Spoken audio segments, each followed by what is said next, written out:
Well, let's get right down to the politics. So, All right. Ryan, let me ask you, for you, you've launched your campaign for several months now. You've been actively up there in Iowa. I want to ask you about just being on the campaign trail. Is it everything you wanted and hoped for? Absolutely. In fact, it's all the glory you could ever imagine it would be to be visiting 99 counties and hitting really all the coffee shops and pizza ranches and restaurants. Really, it's about retail politics early on. And of course, we've been invited to many of the bigger meetings with the Republican Party and many of the congressmen and women here in Iowa as well. But a lot of it has just been one-on-one talking to people, smaller groups, 10, 20 people, and over time they grow. But Iowa really cares. Everybody here understands the process. They really take their job seriously to really talk to candidates, vet candidates really well. So it's been a great time.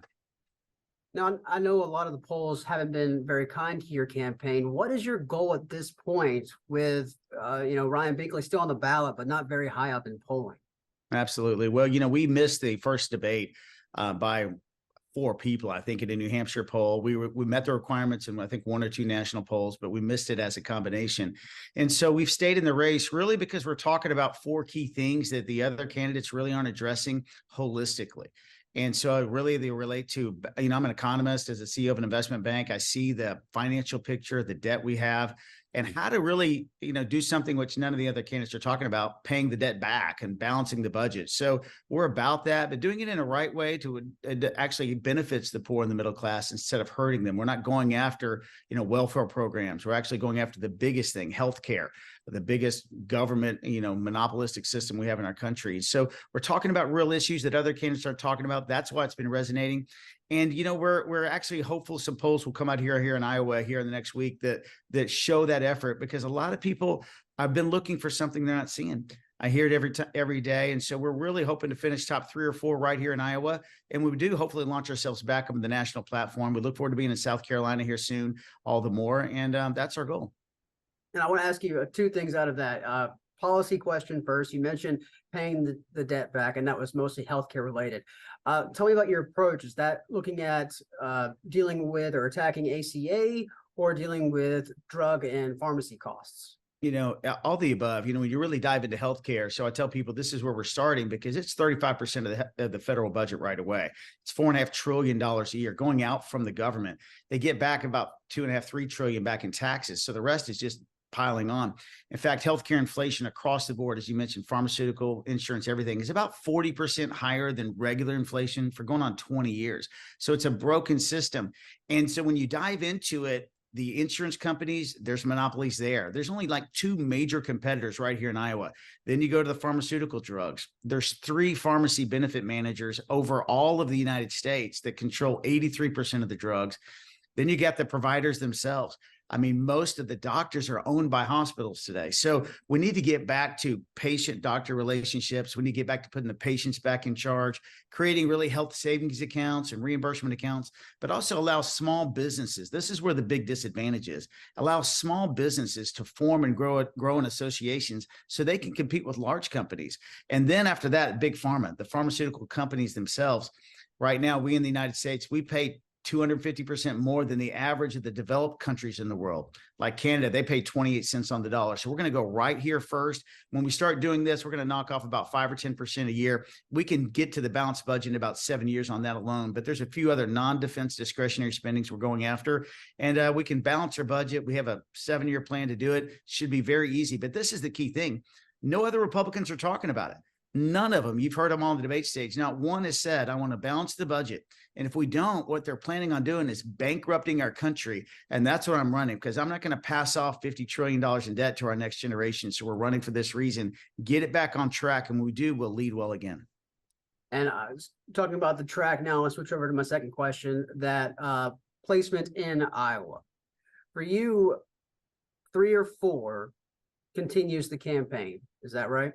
Well, we're going to continue on no matter what. We started off in 15th place right here. So when we started, the reality is that the Republican Party, was filled with, we had governors, we had billionaires, we had a senator, we have a vice president of the United States, so many people entering, a lot of people with a lot of money. And the way the Republican Party has set this up nationally is they've done stuff they've never done before. They created artificial thresholds. And so I would have been at every other debate in any other election cycle. And so they wanted to limit the field. And so we've continued in this race because we felt called to, but I would still stay in this race even at 5th place because we've come from 15th place to where we are, but we really want to move it up a notch. 4th would be great. 3rd would be phenomenal, but we're going to continue on. But I do believe this, if we get in that fourth spot, we will launch ourselves into another platform on the national stage. And I think it'll be all the more clear that we'll have a chance to really speak to people in South Carolina. We'll have a few weeks before the time there to really communicate, hey, listen to this message.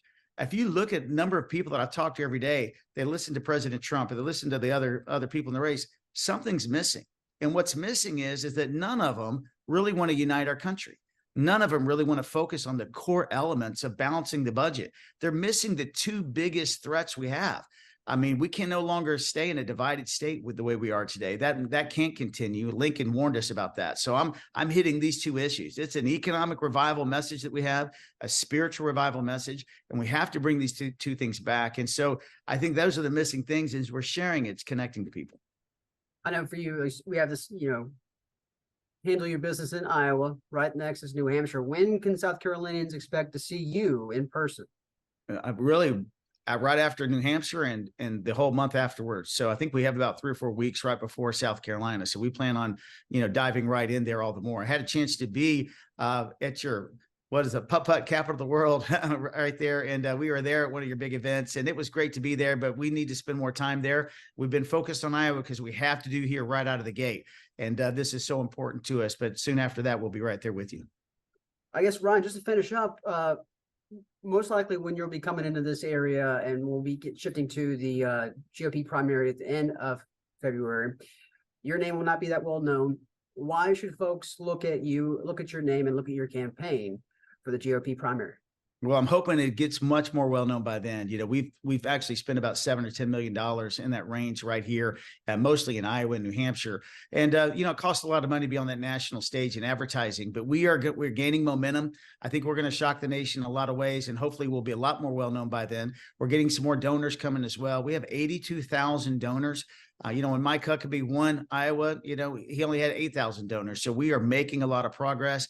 We're also on 30 ballots already. We're making progress to be on the ballot in every single state. Only 2 have really been giving us trouble a little bit. So we're going to be on the ballots. We're going to be a valid candidate, and we're going to be up there in South Carolina and hopefully sharing this message that, if you don't like what you've seen, if there's some things that's missing, if you feel like our nation really needs to see people again and turn back to God, but have wisdom in the economic sector, really, truly balance the budget, get rid of the bloated system of healthcare, dive into education. A big platform we have with education is to not run out of urban America, but run into it with vocational trade skills, starting a volunteer movement with college students to actually mentor young people. We have a nationwide movement we're calling SAVE, Serving and Volunteering in Education, and then a true comprehensive plan for the border. We're the only ones that have a Republican-led, not just border security, but comprehensive immigration plan. And all these are on our website at Binkley2024.com. So we're going to go there and hopefully our name will get a lot more known then, but we're going to shout it out all the more when we're with you. A couple more real quick about the candidates in this race as well alongside you. If that momentum doesn't carry over for you all once you get to South Carolina, is there somebody you see in the race, another candidate that has similar values to yourself that you may endorse? At this time, I haven't put a lot of thought into that. And it's not like I disagree with everybody. Republicans, they have a lot of great platforms. There's some obviously that I would support and some that I wouldn't that are still in this race. But let's just wait for that time to come here. I'm really focused on right now, just doing real right here. And if that time comes, we'll let you know then. All right. Well, Ryan, that's all my questions. Really, is there anything else you'd like to add? I don't think so. Other than this one thing, I'm telling America, everybody seems like there's almost no hope. Can we ever come out of the division or this inflation crisis that we're in? Because, so many young people are having to live with their parents now when they get out of college. And I'm just telling people, listen, we can navigate through this. We can believe again. I believe in God and each other and come through this. In a couple of years, we're going to celebrate our 250th birthday. And that's my vision, that by that time comes on July 4th, that we'll all be able to say we're proud to be an American. We'll have our country back. So I'm just telling America, believe again. It's time to believe. All right. Well, I believe that's all my questions. Thank you so much, Ryan. I really appreciate you, man. Thank you, Andrew. Appreciate our time together. Look forward to being together again.